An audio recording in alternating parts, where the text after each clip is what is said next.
I'm Dave Dinkle. Today I got a phone call from an investor who I had done a double closing with not too long ago. She said to me that she had another closing coming up in a couple of days, and she went to her closing agent we had used before, and the closing agent said, "I can't do a double closing anymore. They're illegal in North Carolina." So when this happens, what I always say is send me the statute that shows it's illegal in North Carolina. I fund in 40 states. So I've been doing double closings in North Carolina for it seems like forever.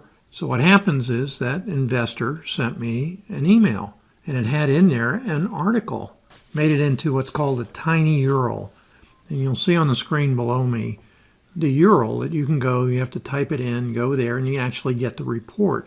But here's what's staggering about the whole thing. The attorney who came back to her, but she was adamant about the fact that she couldn't do double closings. So let me show you how they define what she thinks is a double closing. And I'll read this to you, and I'll put it on the screen as I read it. It starts out by going into the transaction. A to B is purchased for $80,000. The B to C is sold for $100,000. And then it says, the money provided by C would be utilized by B to make B's purchase from A.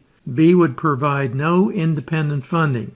So actually what happened here is this is an attorney's opinion, the bar's opinion. And an attorney apparently or somebody came in and asked this question. And you'll see when you read it that they asked the question 7 different ways. And every time the State Bar Association came back with the same answer. Basically, if you're assigning the contract, listen to me, it's illegal. Now, that's in the opinion of the Bar Association. And I'm sure that if an attorney looks at this and says that's illegal, he means it because the Bar Association said it. So yet another state has fallen in the grips of you can't do assignments of contracts. The problem is you're going to find this out a day or two before closing. And I would say one other thing to you. Please, when you're writing your contracts, do not write an assignment of contract across the contract.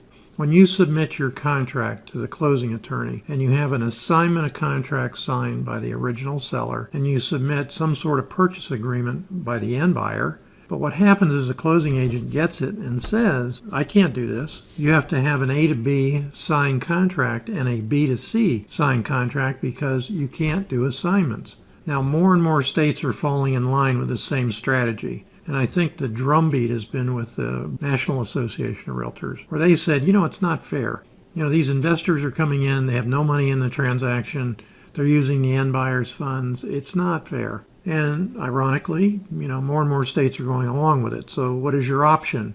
Double closing. If you say to yourself, I'm not going to pay 2 closing costs, you don't have to. Make sure your end buyer pays those costs and make sure your sellers pay those costs. And if not, you don't have big enough spreads.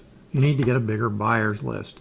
I suggest if you're doing assignment of contracts, you go to this tiny URL that I'm putting on the screen and read it, and you'll be as confused as anybody else. What you have to remember is it simply refers to the money provided by C would be utilized by B to make B's purchase from A. B would provide no independent funding. I provide the independent funding. I'm Dave Dinkle, Best Transactional Funding, and when you get stuck, give me a call, 954-274-1003. Thanks. I wish you limitless success in all that you do.